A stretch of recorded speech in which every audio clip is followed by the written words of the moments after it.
ఎలాంటి వర్ణమునందు జన్మించాడో దానికి శాస్త్రము ఏది ధర్మమని చెప్పిందో ఆ ధర్మాన్ని త్రికరణ శుద్ధిగా అనుష్ఠానం చేస్తూ ఈశ్వరుని యందు గురువు యందు శాస్త్రమునందు భక్తితో కూడినటువంటి జీవనము చేసిన వాడెవరున్నాడో వాడు ఉత్తీర్ణతని పొందుతూ ఉంటాడు. నేను అన్న మాట మీరు పట్టుకున్నారో లేదో, నేను మీతో ఒక ఉదాహరణ స్పష్టంగా చెప్పాలి అంటే, ఎవరికీ ఇవ్వనటువంటి గొప్ప అనుగ్రహాన్ని పరమేశ్వరుడు మనుష్యుడికి ఇచ్చాడు. ఏమిటా అనుగ్రహం అంటారేమో, స్వరపేటిక.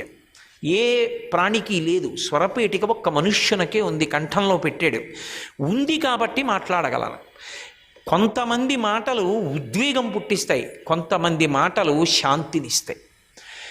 ఎవడి మాటలు శాంతిని స్థాపించాయో, ఎవడి మాటలు ఇతరుల అజ్ఞానాన్ని కాల్చేశాయో, ఎవరి మాటలు ఇతరుల్ని ఉద్ధరించాయో, ఎవరి మాటలు ఇతరులకు మార్గదర్శకములయ్యాయో, వాడి శరీరం పడిపోయాక ఈశ్వరుడి ముందు నించున్నప్పుడు నేను నీకు స్వరపేటికి ఇచ్చాను, ఏం చేశావని ఈశ్వరుడు అడగవలసిన అవసరం ఉండదు.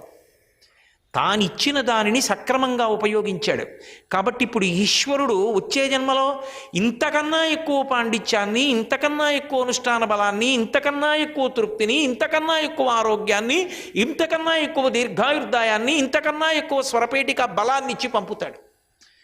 అది లేదు. బతికున్న నాళ్ళు వాడి మాట 10 మంది ఏడవడానికి పనికొచ్చింది, 10 మంది శాంతి పాడు చెయ్యడానికి పనికొచ్చింది.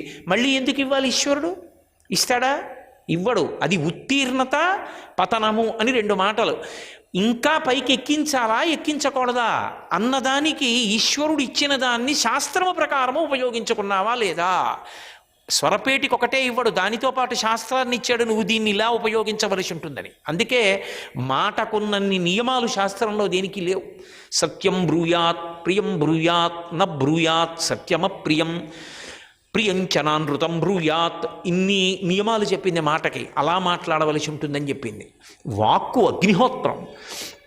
అటువంటి మాట ఎవడు సక్రమంగా ఉపయోగించుకున్నాడో వాడు ఉత్తీర్ణుడవుతాడు. వాడు దేవత కావచ్చు, గురువు కావచ్చు, లేదా వచ్చే జన్మల్లో చిన్నతనం నుంచే గొప్ప అనుష్ఠాన బలం ఉన్నవాడు కావచ్చు, వాడు ఇంకా ఇంకా శాస్త్రములు చదువుకోగలిగినటువంటి మేధావి కావచ్చు. అది ఇప్పుడు చేసే అనుష్ఠానాన్ని బట్టి ఉంటుంది. గత జన్మలలో చేశావేదో, ఇప్పుడు ఒక మంచి స్థితిలోకి వచ్చావు. ఇది నిలబెట్టుకుని పైకెక్కుతావా, నిలబెట్టుకోకుండా కిందకి వెళ్ళిపోతావా, నిలబెట్టుకుని పైకెక్కి జారిపోతావా, జారిపోకుండా పైన పట్టుకుని అలాగే వదిలి ఉన్నతమైన స్థితిలోకి పెడతావా, అది నీ బుద్ధి మీద ఆధారపడుతుంది. కాబట్టి ఇది యమధర్మరాజు యొక్క భటులు చెప్పి, ఇతను గత జన్మలలో మంచి పనులు చేశాడు, మంచి పనులు చేశానన్నప్పుడు ఒక బ్రాహ్మణుడుగానే మంచి పనులు చేసిన వాడై ఉండాలనేం లేదు. ఏ వర్ణములో పుట్టాడో ఆ వర్ణములో ఆ ధర్మాన్ని అంత బాగా అనుష్ఠించాడు కాబట్టి ఇప్పుడు అంతకన్నా మంచి ధర్మాన్ని ఇచ్చారు. మీరు చూడండి, బాగా కష్టపడగలిగినటువంటి స్థితికి ఎప్పుడు పంపిస్తారు?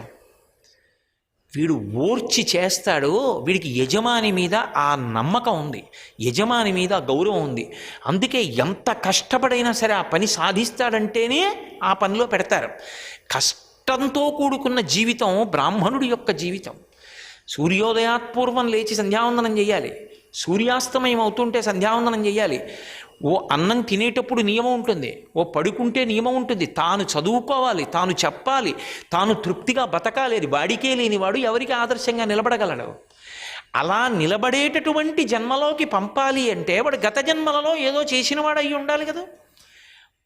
అంత చెయ్యక్కర్లేదు లేవయ్యా అన్న వర్ణంలో పుట్టించినా అంత భక్తితోనూ నిలబడి శాస్త్రం తాన్ని ఏం చేయమందో అది చేసిన వాడి పట్ల ప్రసన్నుడైన పరమేశ్వరుడు ఉన్నతిని కల్పిస్తాడు. సర్వం శ్రీ ఉమామహేశ్వర పరబ్రహ్మార్పణమస్తు. స్వస్తి.